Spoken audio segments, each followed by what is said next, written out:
दोस्तों, झारखंड के पूर्व मुख्यमंत्री हेमंत सोरेन ने सुप्रीम कोर्ट में याचिका डाली है अपनी गिरफ्तारी के खिलाफ। आज जब सुप्रीम कोर्ट में ये मुकदमा टेकअप हुआ तो सॉलिसिटर जनरल जो भारत सरकार के हैं उन्होंने कहा कि साहब एकदम यही पिटीशन तो इन्होंने हाई कोर्ट में भी डाली झारखंड के, और वहाँ पे भी वकील कपिल सिब्बल है। तो इसमें कपिल सिब्बल ने सुप्रीम कोर्ट में कहा कि साहब हम झारखंड वाली जो पिटीशन है हम उसको वापस ले लेते हैं। अब ये अजीब सी बात है क्योंकि इसमें सॉलिसिटर जनरल ने कहा कि साहब आपको हाई कोर्ट ने आपकी पिटीशन को तुरंत सुनने के लिए तैयार हुआ है हाई कोर्ट, और उसने कल के लिए सुनवाई पे डाल रखा है। ये हाई कोर्ट के साथ गलत होगा।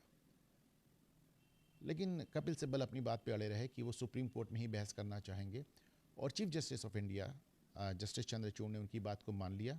उन्होंने कहा ठीक है, आप हाई कोर्ट से अपनी पिटीशन वापस ले लीजिए, हम आपकी इस पिटीशन को कल सुप्रीम कोर्ट में अर्जेंसी बेसिस पे सुन लेंगे। मैंने ये बात इसलिए बताई क्योंकि यही इस वीडियो का एक निष्कर्ष भी होगा। आप देखें, जितने हाई प्रोफाइल मुकदमे आपको हिंदुस्तान में नज़र आएंगे, मेरे पास लिस्ट है। अभी सबसे ज़्यादा बड़ा मुकदमा तो ये राम मंदिर का ही था, जिसको कपिल सिब्बल ने हाई कोर्ट से लेकर सुप्रीम कोर्ट तक हर लेवल पे लड़ा, पुरजोर विरोध किया, यहाँ तक कि इसकी सुनवाई रुकवाने की कोशिश की, इसका जजमेंट रुकवाने की कोशिश किया।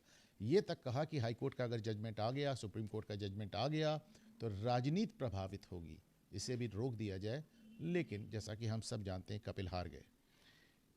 फिर आप इनके बाकी मुकदमे देख लें। ट्रिपल तलाक वाला मामला, जब ये कोर्ट ट्रिपल तलाक को ख़त्म करना चाह रही थी, सुप्रीम कोर्ट ने इस मामले में भी कपिल सिब्बल ने पुरजोर विरोध किया, मुस्लिम पक्ष को रिप्रेजेंट किया और कहा साहब ट्रिपल तलाक तो इस्लाम का इंटीग्रल हिस्सा है, अपरिहार्य हिस्सा है।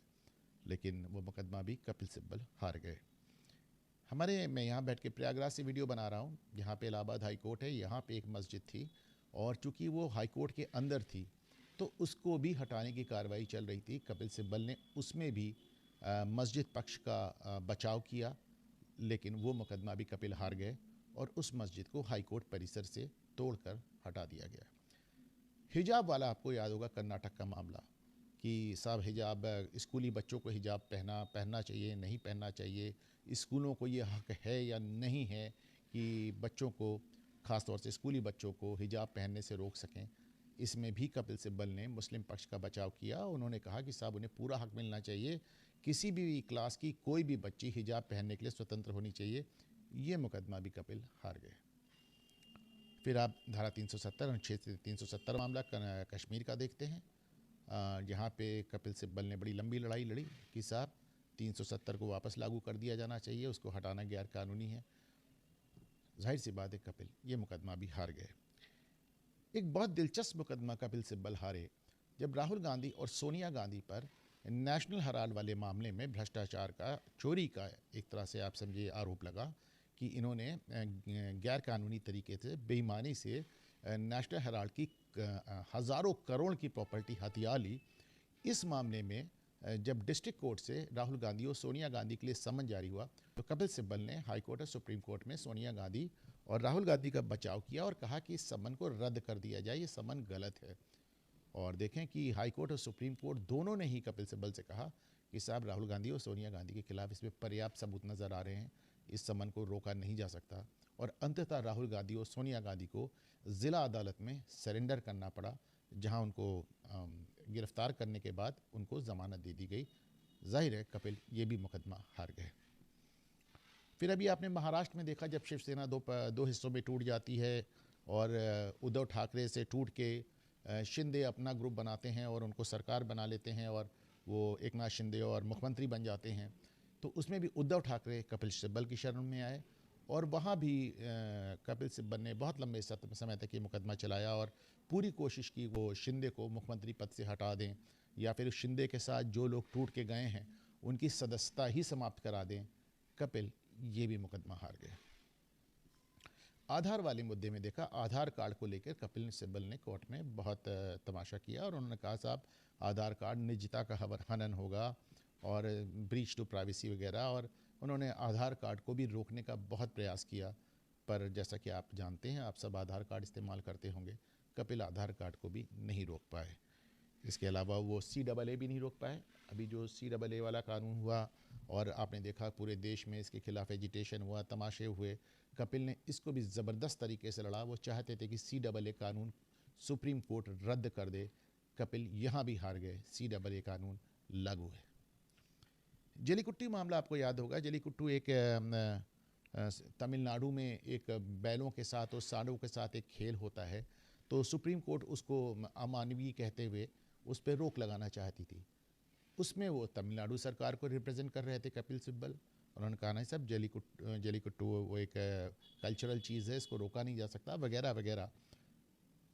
लेकिन ये मुकदमा भी कपिल हार जाते हैं, तमिलनाडु सरकार हार जाती है और सुप्रीम कोर्ट इसको बैन कर देती है।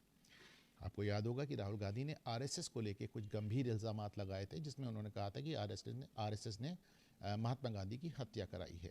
उन पे मानहानि का मुकदमा चला। इसमें कपिल सिब्बल ने राहुल गांधी का बचाव किया और राहुल गांधी को कोर्ट में माफ़ी मांगनी पड़ी। उन्हें कहना पड़ा कि नहीं साहब, हमारा आरएसएस का मामला नहीं था, और दुनियादारी उन्होंने 10 तरह से अपना वो किया। लेकिन कपिल सिब्बल ये मुकदमा भी हार गए। एक बात उठती है, मुझसे एक पत्रकार के तौर पे तमाम लोग पूछते हैं कि जितने हाई प्रोफाइल केसेस हैं ये सब कपिल के पास क्यों जाते हैं।